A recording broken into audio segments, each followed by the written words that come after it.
If you want to learn more about the topics of today's episode, visit the podcast website at naturesecretservice.com. Thanks for listening.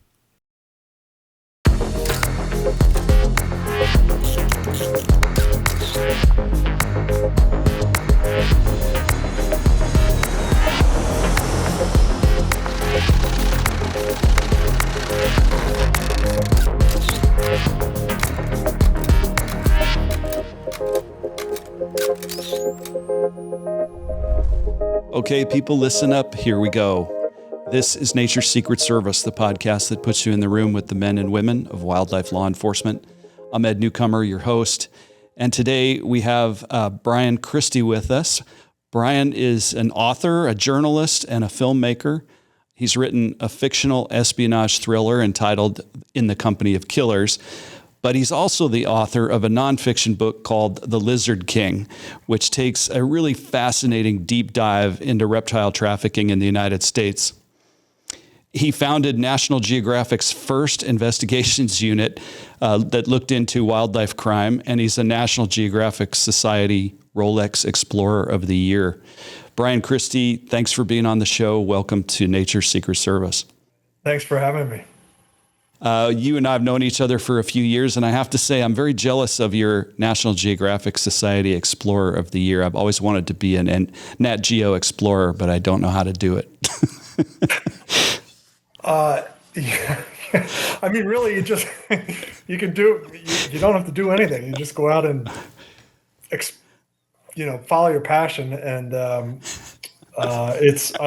very privileged to be in that group, because there's some extraordinary people doing, cutting edge, every aspect of exploration. They've got somebody doing something extraordinary, and I don't know how I got in there. It's very cool. I do a lot of exploring, Bryan. I'm just waiting for him to call me. They don't call. They don't call. When you make your next big discovery, let me know, and I will pass a message on. Let's do that. Okay, that sounds fair. I'll try to keep a notebook of my various adventures and discoveries, and you'll be my in. That sounds good. All right. Hey, I'm so glad you're willing to come on the podcast, because I have read The Lizard King actually multiple times, because you do such a great job of kind of capturing not just kind of the history of reptile trafficking in the U.S. You kind of start at the beginning of the book telling a little bit of the background on why reptiles are so popular in the U.S., why they're kind of a consistently popular exotic pet. But you also really dive into kind of the mindset of the people who get involved in wild animal legal and illegal trade, which I found just so fascinating as a investigator who used to chase these people. It's really interesting to get into that. And the one thing I've always wanted to ask you is, how did you even ever become aware of this story that you tell in The Lizard King? And, can you just kind of run us through, tell us a little bit about the history of reptile collecting and ownership and selling and buying in the States? Sure. Yeah. I mean, to me, I think just to stick with your first point, it's really about collecting, and I'm really attracted to the collecting obsession, whether it's reptiles or coins. I did a story on the smuggling of the world's most valuable coin, and that really primed me for looking into wildlife trafficking, because it's really a lot of the same motivations, whether it's coins or stamps or wine or painting or wildlife. People, one of the primary motivations is knowledge, sort of knowledge. Once you get to know something about a species, there are, for certain people, a desire to possess that thing. And that's the same with coins or stamps or things. And the thing about reptiles is you can hold them, and they're cold-blooded, so you can store them in very limited space. And so people are collecting them the way you collect coins, and they're putting them in shelving units that look like something you might store maps or manuscripts in. And so that was one of the things that attracted me right off the bat. I had just done a story for Playboy magazine on coin collecting, this coin smuggling case. And it was the rarest coin on earth, and there was supposed to only be one of them. Sotheby's sold it for a record amount, and I found another one the next day. I started looking into it. And so they said to me, if you could do anything next, what would you do? And I've always loved reptiles. I had reptiles as a boy, and I'd heard about this new thing called designer breeding. So I wanted to do a story about designer breeding, and they said, well, we're not really interested in that. We want crime stories. And I said, well, hell, there's crime. Interesting. It was a young editor. I said, there's crime in this for sure. And I had vague memories of names like Tommy Crutchfield and Hank Molt from when I was buying reptiles in college. And they said, well, tell us about the crime stories. And I was driving at the time. I said, we have a bad connection. And I hung up the phone, and I was in Florida. I drove to the courthouse in Orlando and started looking up reptile crime cases. And case after case had as a defendant a reference to a company called Strictly Reptiles. And case after case had reference to a fish and wildlife agent named Charles Bepler. And I drove down Florida from courthouse to courthouse looking at the original files, having them pull files. And that became true as I proceeded down all the way to Miami. And by the time I got to Miami, I decided that this was something I really wanted to look into. So that was the start. Very cool, because the names you mentioned, Crutchfield, Strictly Reptiles, Hank Molt, those are kind of infamous names within the U.S. Fish and Wildlife Service Office of Law Enforcement. Every agent either does know or should know those names. You talk about Charles Bepler. He went by Chip in the service, had a great reputation as an agent. And I love the way you get into not only, his motives and his drivers, but also how those motives and drivers compared and related to his main nemesis, which was the people who ran Strictly Reptiles. Who were those guys? Tell us a little bit about those people. Yeah, I mean, the book I set up basically as a cat and mouse story between Chip Bepler, the Fish and Wildlife agent, and his nemesis, Mike Van Nostrand, who runs Strictly Reptiles. Strictly Reptiles is the largest reptile wholesale company on earth. They are bringing in 50% of the green iguanas you see in pet shops around the country back in the 90s came from that single place. They're bringing in every reptile that's available legally, and as it would turn out, some amazing illegal animals as well. And they're Chip and Mike were really wonderful to focus on as a cat and mouse, because they were opposites in every way. Chip was a tall, thin, relatively thin. He's 6'4", thin guy, very soft-spoken, very polite. Comes from a family. All his siblings have master's degrees or PhDs. His father was a doctor. Went to Princeton. Served in the Korean War. Everything about him was upper crust, and Chip was motivated by loved animals. He had an affection for animals that said, I'm not going to follow the path my family's, this advanced degree college. He has a sister who's a PhD in chemistry. I'm not doing that route. I want to be out with the animals I care about. So contrast that with Mike Van Nostrand, who weighs 352 pounds. He's loud. He drives a jacked up F-250 truck that he can't get in. He can barely get into. It has a horn that he has doctored. It's a train horn. It's illegal. And he likes to drive through the prominent neighborhoods in South Florida. He lives in Davie, and blow the horn while people are eating out in outdoor restaurants, just for no reason. I spent years with Mike. I was shot in the head with paper clips regularly. He threw, 100-pound python on me when I wasn't looking. He had me cleaning the cages of bird-eating tarantulas that are, as you may know, they have these hairs that they use as a defense that they sort of brush off, nictating hairs that get in your eyes and your skin can cause can put you in the hospital. So those are two very different characters. Mike's dad was not only an amazing reptile dealer, but he was also ran drugs and guns in South Florida at a time when it was a very violent thing to do. So those two characters, to bring them together in a story was just too good to be true for me.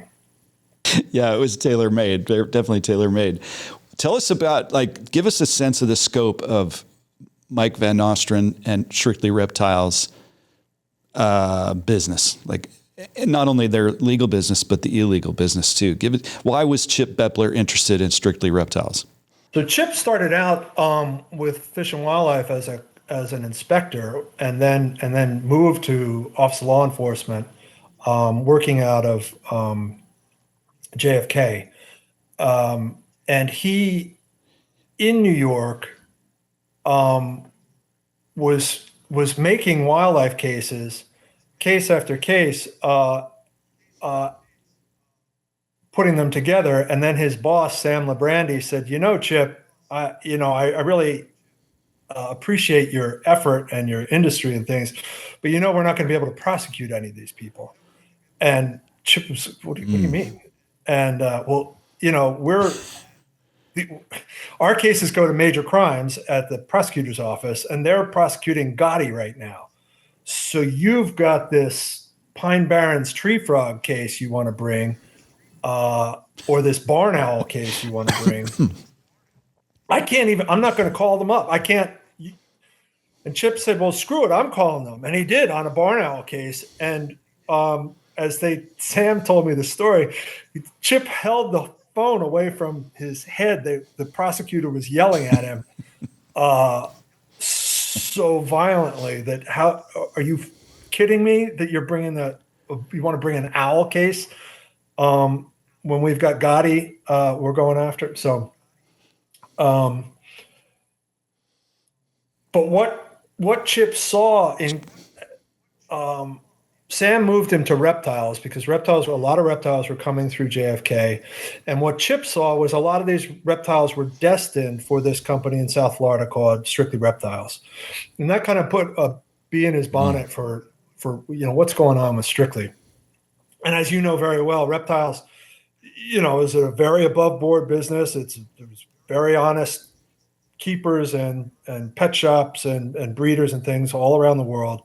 But when reptiles go dishonest, they go hard, and they're very clever. Yep. The traders, it's high volume. In some cases, it's very high value. In other cases, the great thing about smuggling reptiles is they're small. They're cold blooded, so they can go for long periods of time without water. If you cool them down, you can stuff them into things. You can stuff them into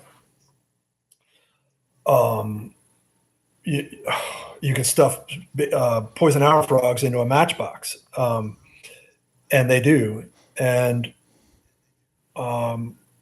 Chip wanted to go after this wholesaler in Florida that appeared to be a major driver for reptiles, And from what he was hearing, a lot of smugglers in Florida for lots of species were keying off the success of Strictly.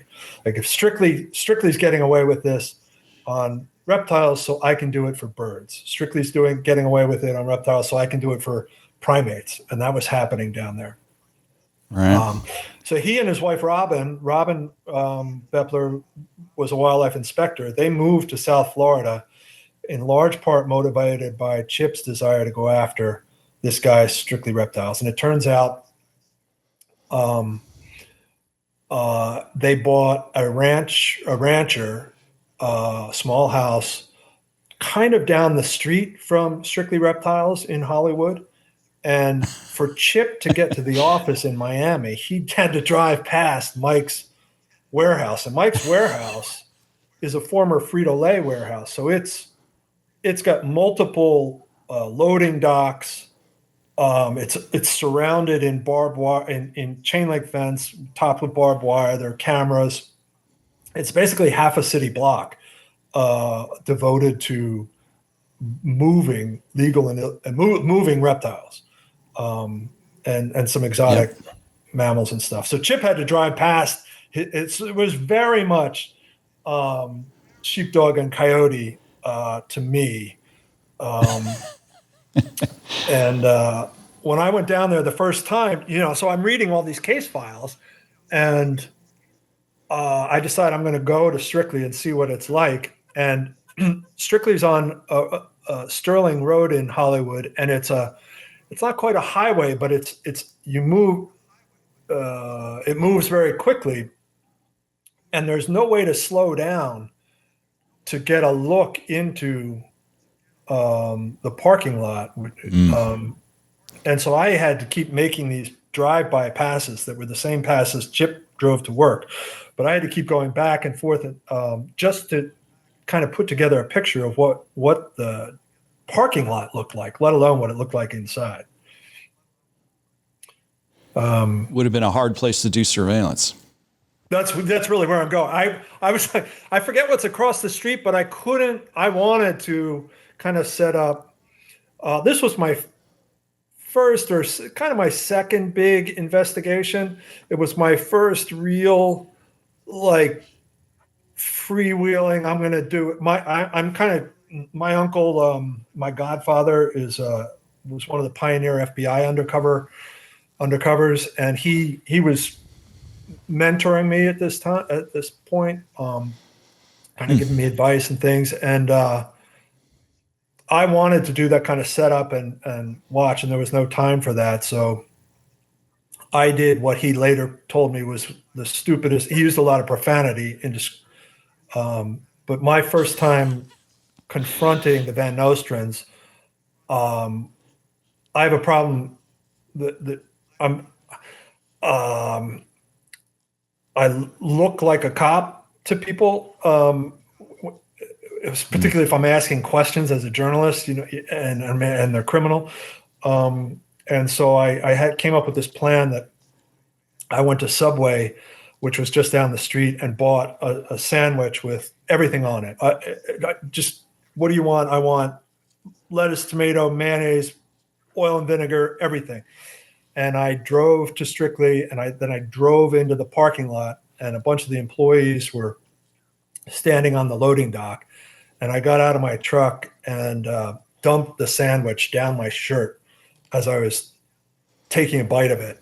And they all saw me do it. And they looked at me, and they thought I might be many things, but none of them thought I was a cop. And I used That's pretty good, Bryan. Yeah, so I was very proud of myself. I was like, I broke it with humor. Everybody's kind of like, hey, asshole, what are you doing here and stuff. And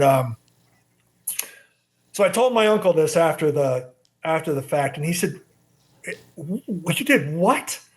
Are you stupid? That's the stupidest effing thing I've ever heard. You have a great story. And this was a great lesson for me. You just did a story for Playboy. Playboy told you they want a story. Tell these guys you're there from Playboy. You've had reptiles. Exactly. You had reptiles as a boy. You know about them. You care about them. Tell them the truth. I said, the whole truth that I'm there. No, not the whole truth, you idiot. So this was kind of me getting off the ground. So I did. I went in the next day. Mike wasn't there the first day anyway. And I went there the next day and I said, I'm from Playboy. And his father, Ray, who was kind of the kingpin, if you want to, it's hard for me to stand outside. I know the family so well, it's hard for me to stand outside, but Ray sort of started everything. Ray said, you're from Playboy? And Ray has a shaved head and gold chains. And I said, yep. And he got on the phone and I was concerned he was calling for backup or he was calling for somebody to check out my bona fides or something. And the next thing I know, Ray's girlfriend showed up and she said, you're from Playboy? And I said, yes. And she unbuttoned her top and said, do you think I can get in the magazine? So that was my day one. Classic. Day one on my investigation. Yeah. That's a perfect juxtaposition to who Chip Bepler was. That's perfect. You mentioned in that explanation that, Strictly Reptiles was coming up all the time in Chip's other investigations. And to give listeners a sense of the scope of these businesses, your book describes how Strictly Reptiles was supplying. It was the major supplier of many, many reptiles all across the United States, but particularly on the East Coast, and was doing well over $1 million in business every year.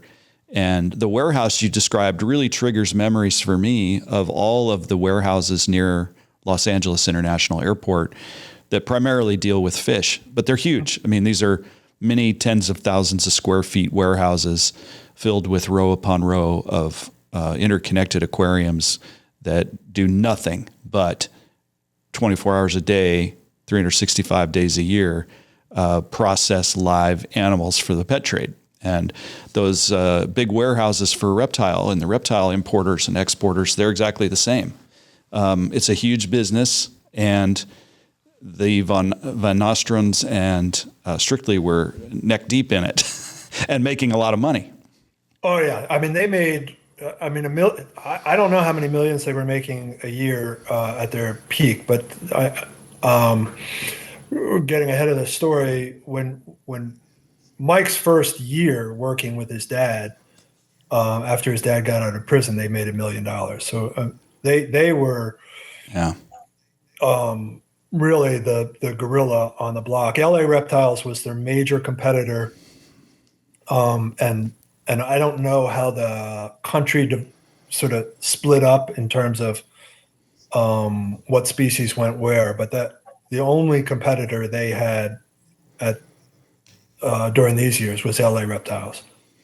Yeah, a lot of that depends on shipping routes and who has the best access to shipping routes and the cheapest shipping routes.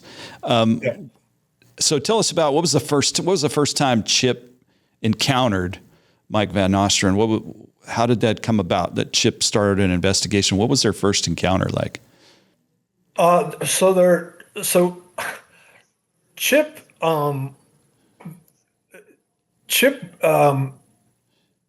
there was an agent in the Miami office named Jennifer English, and Jennifer was kind of Chip's walk Chip through what Miami was going to be like. And early on, when Chip got to Miami, they got a call that a guy, an Argentine green card holder from Argentina, had been stopped at Miami International with a suitcase of what turned out to be turtles in socks, and he had hundreds of these things sewed into strips inside a suitcase. And this was going to be Jennifer's idea was, I'm going to introduce Chip to this no-brainer smuggler that's not going to go anywhere. None of these cases ever go anywhere. And it turned out that this guy was carrying a black book that connected him to a major operation in South Florida called Pet Farm, which was at that point operating as a flow-through shell for Strictly. So Mike Van Nostrand was writing checks to a guy at Pet Farm named Dale Morantz, and Dale Morantz was writing checks to or paying this courier named Thomas Medina. And Bepler flipped Medina off the bat. So right off the bat,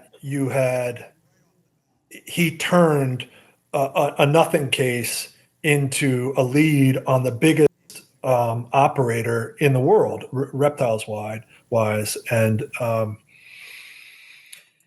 so a guy that from State Game named John West brought Chip to Strictly and introduced him to Mike, and and Chip said, "Hey, or I think it was Mike who said, yeah, I heard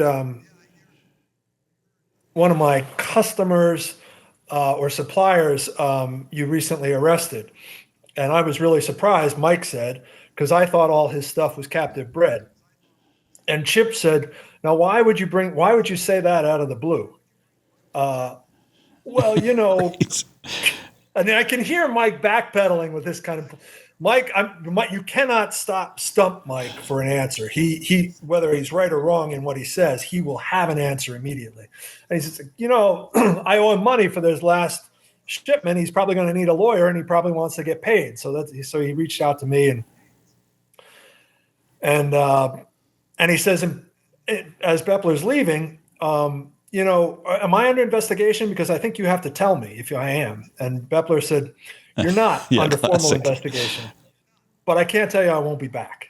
And that's out of Right. a movie right there. And of course he is back, and he's back again and often, as they say. And he builds hard. step by step. Yeah, and yeah. One of the greatest things I love about that description in the book of that encounter between Chip, that first encounter between Chip and Mike, is that when Chip leaves, Mike kind of thinks this agent's an idiot. He should have done what's called a controlled delivery, right? That's right. Yeah. And this is what's kind of to back up for some of my listeners who aren't in law enforcement.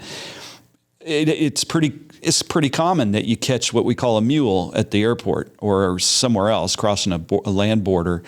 That's just, they're called a mule because they're basically carrying contraband, wildlife, drugs, whatever, for somebody higher up in the criminal enterprise. And so there's a couple ways you can deal with it. You can bust that person right there and do what Chip did and interview them and see if they'll become a cooperator.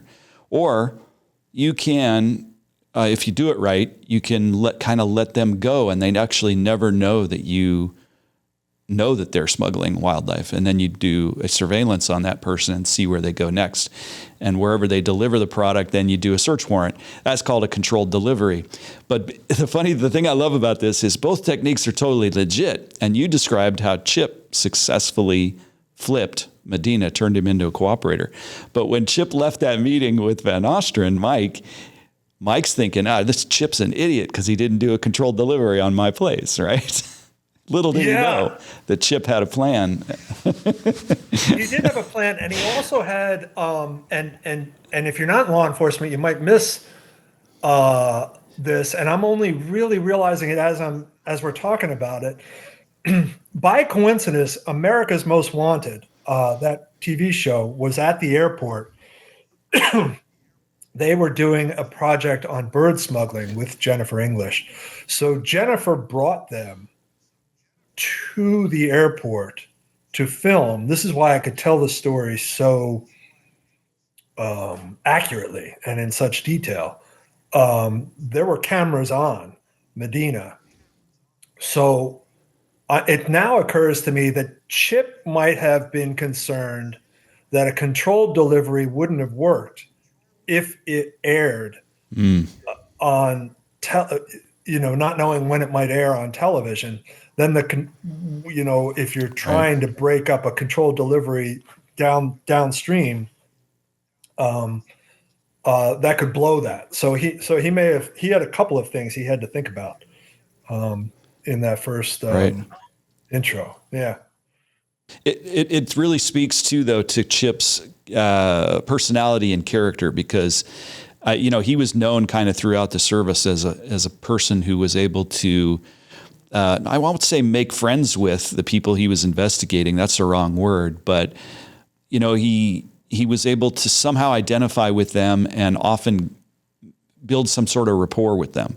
So he was actually pretty good at flipping people and turning them into cooperators, because bad guys always hate the cops who are chasing them. But at the same time, a lot of the guys who Chip was chasing couldn't hate him. Like they hated him, but they also liked him. You know what I mean? I heard that from Mike again and again, and from a bunch of people that, and to be honest, I took a lesson from that. Because particularly when you're in the wildlife space, as a journalist, you're supposed to hate anybody dealing in wildlife, anybody moving wildlife or profiting from wildlife.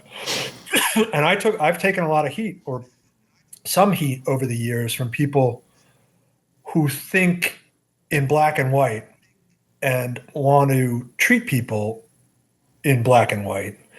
And if you do that, you can feel good about yourself at the end of the day, but you don't move the ball forward as anywhere near as far as you can.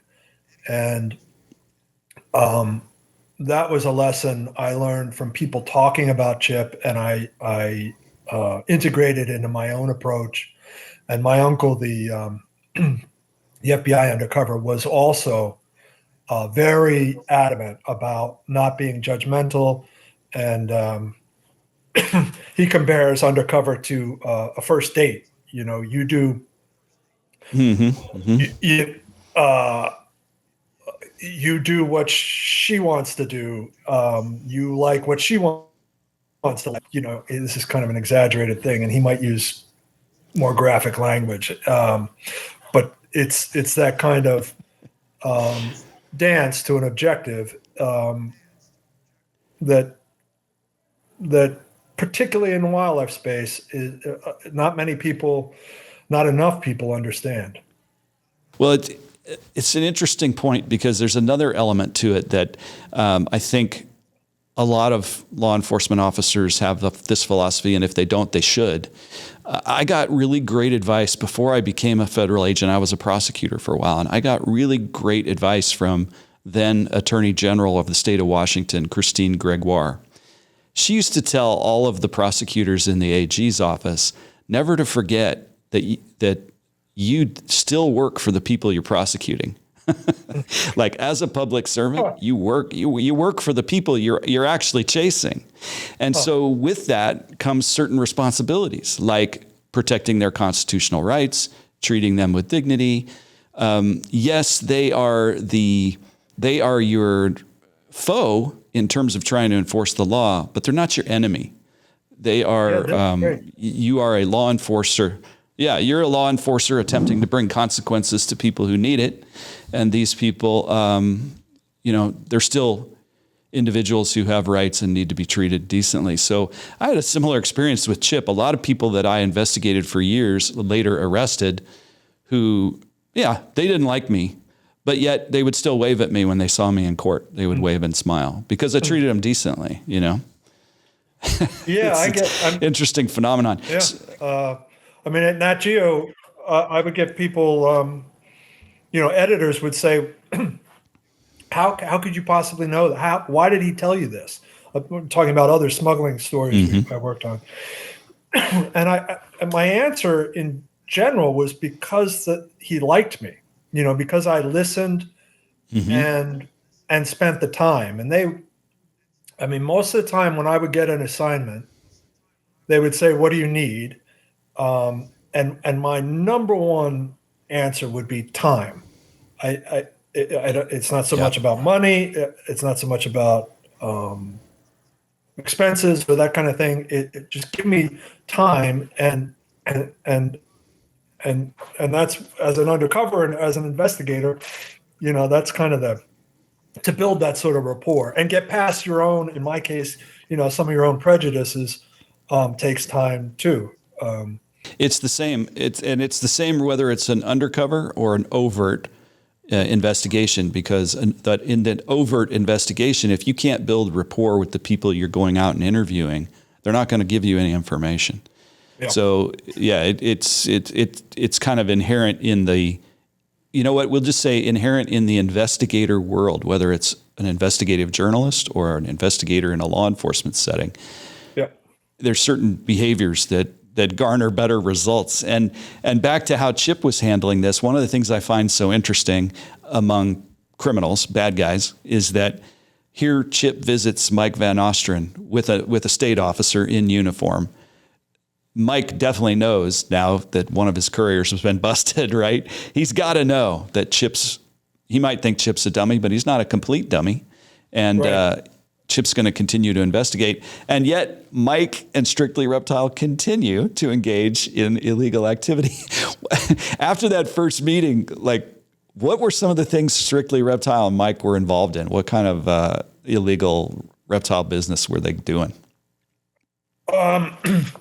He had a don't ask, don't tell philosophy. So he had guys. I mean, so to back up, you know, Mike inherited this business from his dad. His dad was a true reptile, world-class expert, but he was also, you know, came up at a time when Miami was a drug trafficking center and gun trafficking center, and the kind of same rush you get from dealing in cobras you get, and so he was doing all of that. Mike wanted to be an accountant and had gone to Broward Community College to be an accountant.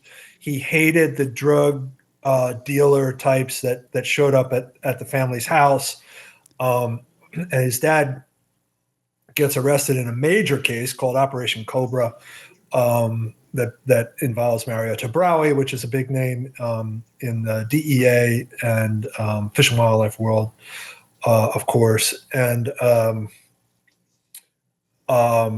Ray rolls on Mario and goes to prison. He's in Witsec out in Arizona, and Mike quits his dream path to support his mom and brother and things. So he comes into the business with very genuine, really admirable goals that I'm going to take responsibility for the family. But he is just a giant child in a way. He just can't avoid the thrill of getting away with something. So he's got guys suitcasing stuff up from Central America. And the thing that he loves is just them opening the suitcase. Like, he can't believe Phil Langston, who's supposed to be a CIA connected guy has stuffed so many lizards and snakes into a single suitcase. He just that kind of opening the box, you know, people dig box opening videos on TikTok and stuff. That's Mike sitting there. What do you got? So he's got those kinds of things. He's got suppliers. Firma Hasco is the largest. You know, if you think about this as a syndicate, the major operators are Mike in the United States, Firma Hasco operating out of Indonesia, Anson Wong, and Sungai Rusa Wildlife, who's using a zoo as a cover in Malaysia. And Anson is considered the Pablo Escobar of wildlife trafficking. He's moving snow leopard pelts and panda bear skins and elephants out of Thailand. He can get you Spix's macaws. Right. But reptiles are his thing. And Anson is Mike's supplier for that part. So these guys all know each other and are operating. So Mike is moving product from those guys. Indian star tortoises, plowshare tortoises are on are something that Anson is moving at the time. Fiji Island iguanas, all the, you know, to non-reptile people, they don't really mean anything, but these are all the um, the gold level species for those who have the addiction, and that's what's going on in the consumer Yeah. end of this. Is there are people, they're really addicted to, I've got to have the next shiny thing, and Yeah. that's what we're dealing with. And you mentioned like Fiji Island iguanas, and I know Anson Wong, I believe, was also involved in Komodo dragons. I believe some Yep. of these guys. I think it was Anson Wong who tried to smuggle some Komodo dragons that ended up going to the LA Zoo, and then when they grew up, they later bit the toe of the husband of Sharon Stone. Yeah, That's another story. I'll let listeners read your book to get that story. That's kind of one of the famous stories that goes around the LA field office, is because those Komodo dragons at the LA Zoo came from a law enforcement case where they were seized, and now they're big gigantic ferocious dragons. But in naming some of these species, some of the species you mentioned are some of the most endangered reptiles in the world, and hard to get. And I think some listeners will say, well, wait a second. There's a legal trade for reptiles, right? There's a big legal trade. We see reptiles at Petco, pet shops all the time. Why go to all the trouble of suitcasing in exotics? And can you explain a little bit about that? Like, why aren't all these things legal? Why are people going to the trouble of smuggling reptiles when there is a legal trade in many species? Because not all species are alike to collectors. It'd be like saying to a coin collector, "Hey, you've got a whole drawer full of pocket change. Why do you need a 1933 double eagle gold piece?" Exactly. But these are the guys who have the 1929, the 1930, the 1930D, the 1930P. That's this level of high end. When you're talking about the kind of boutique level species, and then there are some, and that's where the money is too. That's right.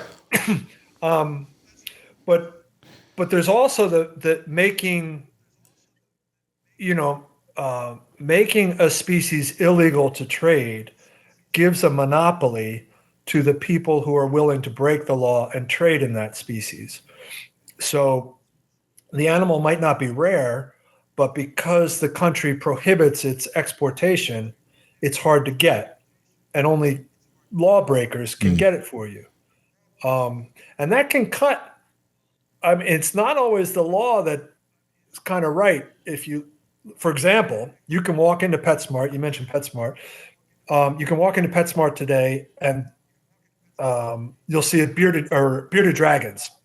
Maybe the most popular, among the most popular reptiles and most appropriate pet reptiles there is. Well, those are from Australia, and it's illegal to get them out. But some Germans did, among others, years ago, and they're easy to breed. And as a result, there are bearded dragons everywhere, and nobody is going to fly over to Australia and stuff them in their underwear and carry them out of Australia.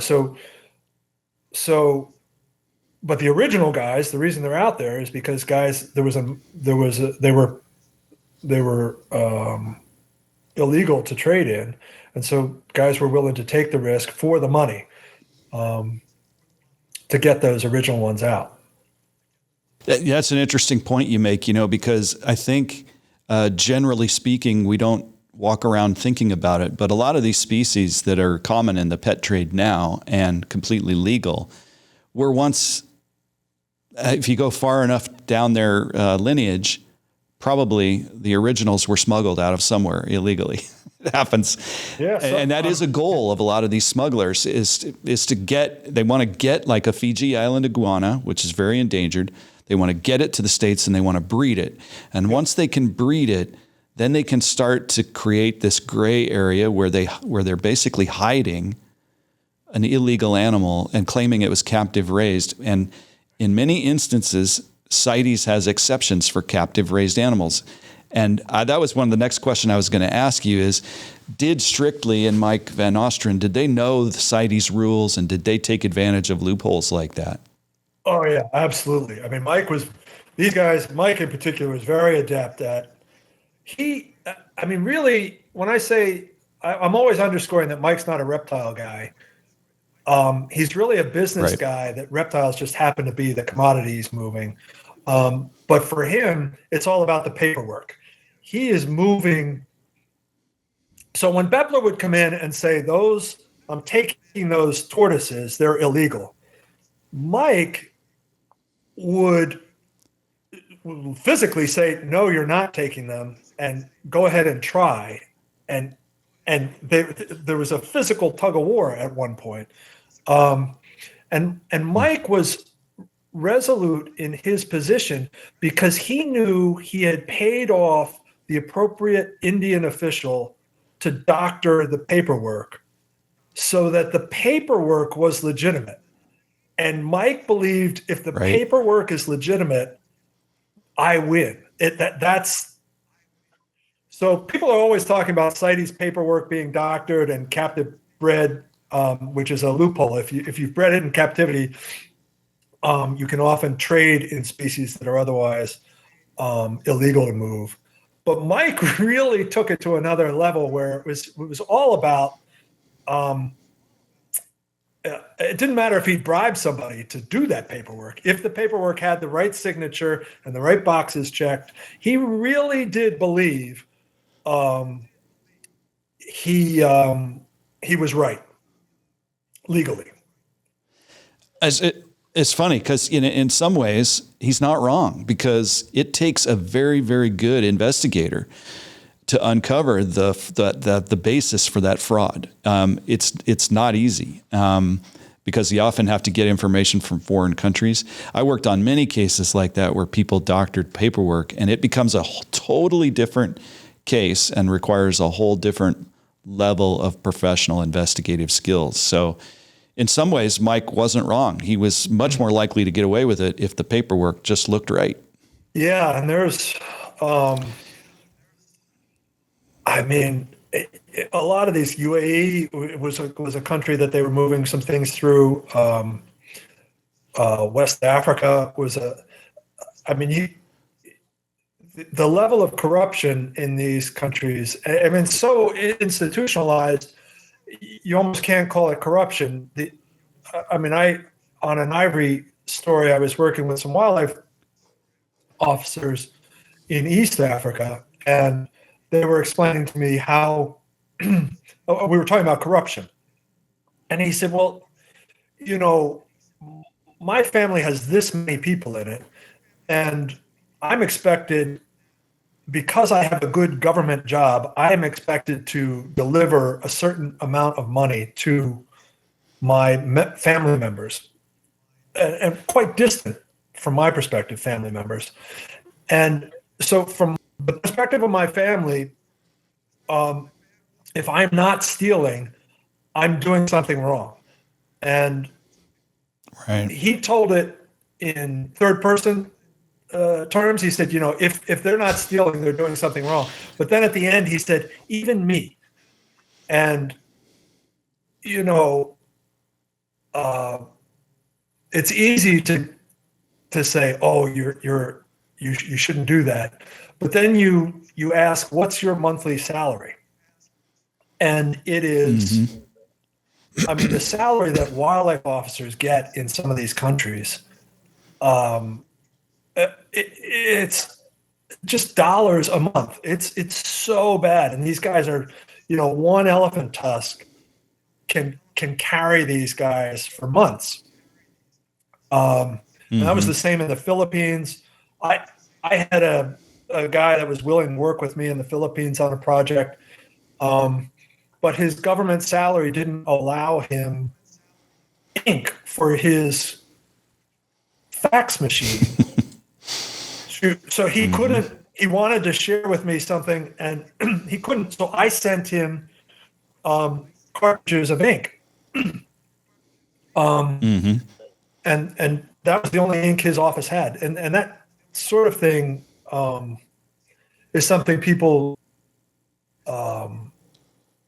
it's really hard to, I felt really incredibly entitled and privileged to be coming over on my soapbox many times, saying, I'm investigating wildlife crime and seeing the circumstances that people on both sides of the law were in. It's very humbling. Yeah, I've had many conversations myself with foreign law enforcement officers about corruption and the drivers, and sometimes the answers are very, sobering and hard to, hard to preach against necessarily when they tell you their situations. How did Chip finally make a case against Mike Van Nostrand and Strictly? Well, it turns out, and this is like, this story seemed magical in very extraordinary ways, both good and tragic in ways as well. But Chip is kind of the guys in the team in the Miami office gave him said, look, you want to go after Strictly. It's full-time. It's going to be a full-time operation. We will take over your extra cases and enable you to go after Strictly. They gave him a separate room. They called the Bat Cave, and he was full-time on Strictly. Unbeknownst to him, there was a team in the Netherlands that had seen something called a frilled dragon coming out of Papua New Guinea, Southeast Asia, and with captive-born paperwork. Right. They were marking these lizards at the source with a dye that would show up under a black light. And they were tracing these lizards from Indonesia to Holland, and then seeing them go to as captive bred to Strictly. And they interesting. I don't remember how they connected. These guys were they were not wildlife guys. They were just like the pioneers in law enforcement on reptiles in many ways. They were made fun of in major crimes for saying we're going to go after frilled dragons instead of mafia guys. They named their team Team Aura, the Latin for the poison arrow frogs that were also coming through. And they are Dutch police, the Dutch police, right? And they had wiretap powers that Chip did not have, and they got a tap as well on the comms between a guy in Indonesia, and when they teamed up together, that helped build the case against Mike. Interesting. Okay, so finally they somehow connected with Chip, shared information, and that allowed Chip to prove that fraudulent paperwork and that Mike knew he was importing essentially wild frilled dragons. Yeah. Yeah, frilled dragon. He had many. Yeah, and Chip had several cases in play at the same time. There was a case of 99 star tortoises. He had a number of cases in play, and he was able to. I off the top of my head, I don't remember which case was kind of the nail in the coffin for Van Nostrand, but the frilled dragon case was the lead, as I recall, that ended up being prosecutable. And the fun thing is, Chip eventually teamed up with a fairly new assistant U.S. attorney in Miami named Tom Watts Fitzgerald, who went on to become fairly famous in his own right for leading the environmental crimes section, or starting and leading the environmental crimes section there in Miami. And he was able to get a successful prosecution on I don't think it was Tom Watts Fitzgerald that prosecuted Strictly, but Chip was able to get a successsul prosecution on Strictly and Mike. Oh, it was? Okay, cool. Yep. Tom Watts, what was the result? By wildlife standards, it was small. I think he got 8 months prison time and $250,000 fine, as I recall, and then was kind of knocked out of international trade for a bit. But it knocked Mike back on his heels in a way that altered the direction, I think, of his life.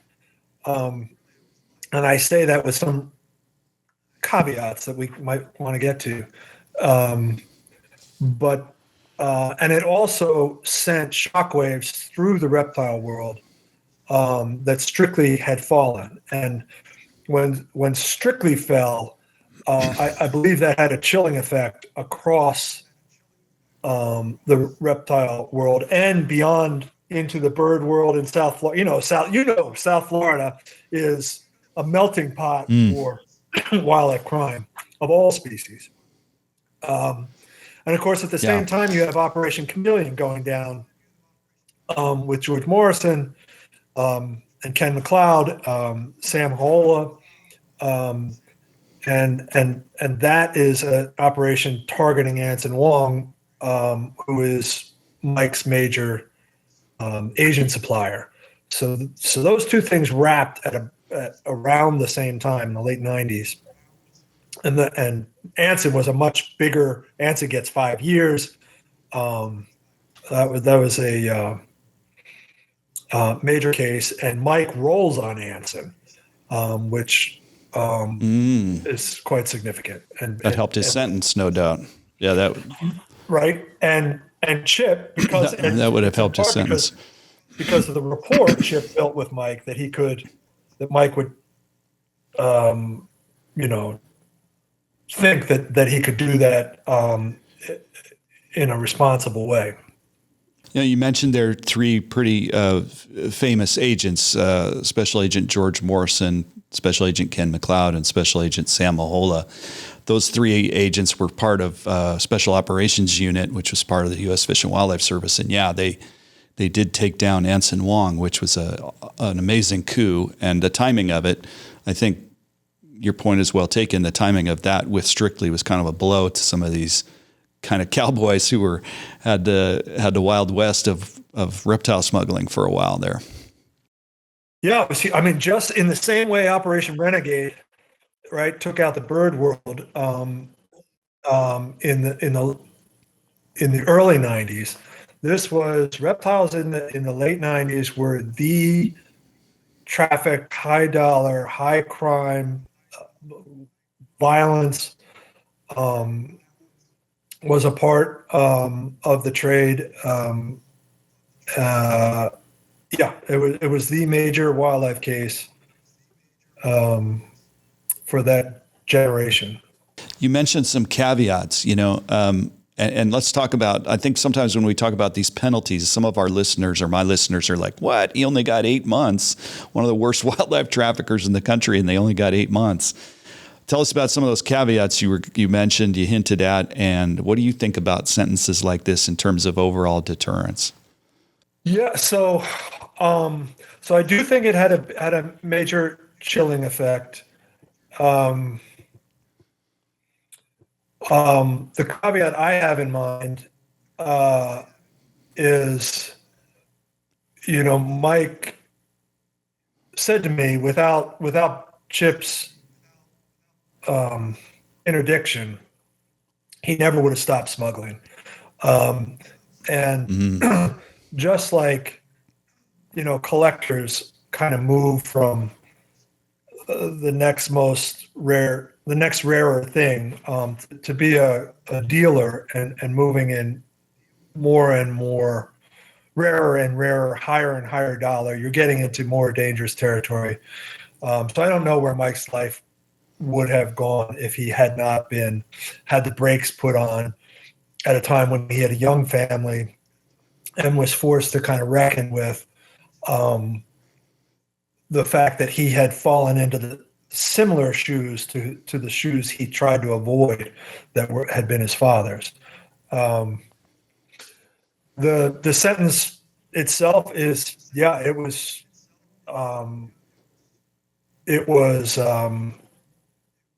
low from an outsider's perspective. The challenge, one of the challenges that you guys faced is the law requires knowledge. Under the Lacey Act, you've got to prove that the smuggler knew the animals he was moving were illegal, and that's different from cocaine. You don't have to prove the guy with cocaine in his pocket knew cocaine was illegal, but you do with wildlife. And so making a case is very, very difficult. And there's another element to it that's probably worth a whole episode of this podcast all by itself, which is probably coming, honestly, down the road. A lot of what we haven't talked about, but certainly Chip also made charges against Strictly for, things like money laundering, smuggling, Lacey Act, Endangered Species Act. All of those, except the Endangered Species Act, could be felonies, serious felonies. But what it comes down to is when a judge sentences somebody, they refer to what's called the U.S. sentencing guidelines in the federal court. And they are guidelines. They're not mandatory, but most judges follow the guidelines because they want to be consistent with other judges around the country when they sentence. And that, in my opinion, Bryan, is the real crux of the problem with low sentences in federal wildlife cases, is that they're guided by the sentencing guidelines, which have a specific section for environmental crimes. And interestingly, I'll bet you didn't even know this. I don't think the sentencing guidelines have been updated for almost 40 years. And so they reflect a different era and a different time in our thinking about how serious wildlife trafficking is.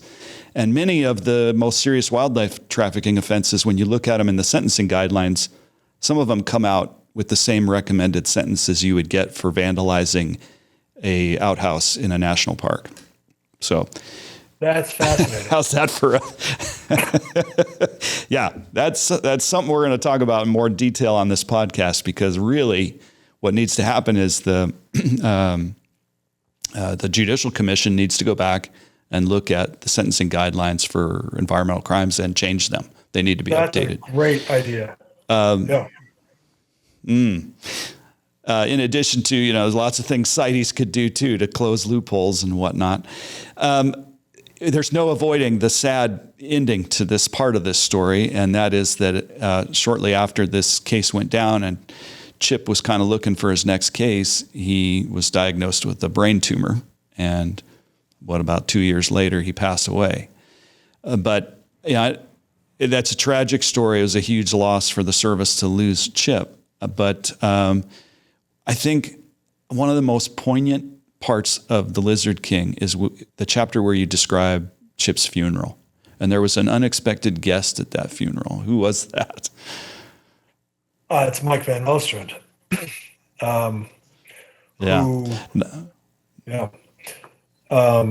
He, the same Florida game officer, John West, who I think is now Captain John West, is at the funeral, and Mike is not asked to go to the funeral, but he takes it upon himself to show up. And this speaks to the rapport that Chip developed with him, and Mike really respected Chip. I could hear it. I spent years with Mike, and you could hear every story he told, no matter how mad he was or how wrong he thought Bepler was. Every time he had respect for him, and he would sort of footnote that constantly. And so these are all people who love Chip and are going to miss him. They are wildlife officers from across the country, prosecutors that he's interacted with from New York and Florida, of course, Chip's family. And They all know who Mike Van Nostrand. If you know Chip, you know who Van Nostrand is. And Mike weighs 400 pounds, Right. so he's not, he's not a person who can hide. And he walks in, and as he counted it for me, most people are saying, "What is he doing here?" And Exactly. Mike took a seat next to John West and said, "Do you mind if I sit with you, John?" And then as people are standing up to talk about Chip, West elbows him and says, "You got to stand up, say something, Mike." And wow. And it's when I heard that part of the story, I knew I wanted to write this book, because and Mike does, and he stands up and he says, I'm probably the most unique person in this room because I was one of Chip's cases. And it goes on to talk about what a great father he knew Chip was. They both were into baseball. Mike's a very serious, as a result of getting kind of knocked off the rails of illegal behavior, at least for a while. He gets very involved in Little League. He's a great coach. And Chip was also into sports, and he talked about that and what a positive influence Chip had on his life. So that was a very poignant moment to a very tragic event. Yeah, I have to say, I think, it speaks volumes for Chip's professionalism and character that he was able to make that impression on somebody else and yet still hold them accountable. It's not as if he let Mike get away with anything. It's not as if he became his pal and looked the other way. He held him accountable, but he still managed to gain that kind of respect, which, I think it's obvious to listeners that Mike is Strictly Reptiles is still in existence. It's not like the Fish and Wildlife investigation put him out of business, but it clearly had an effect on the person who needed consequences.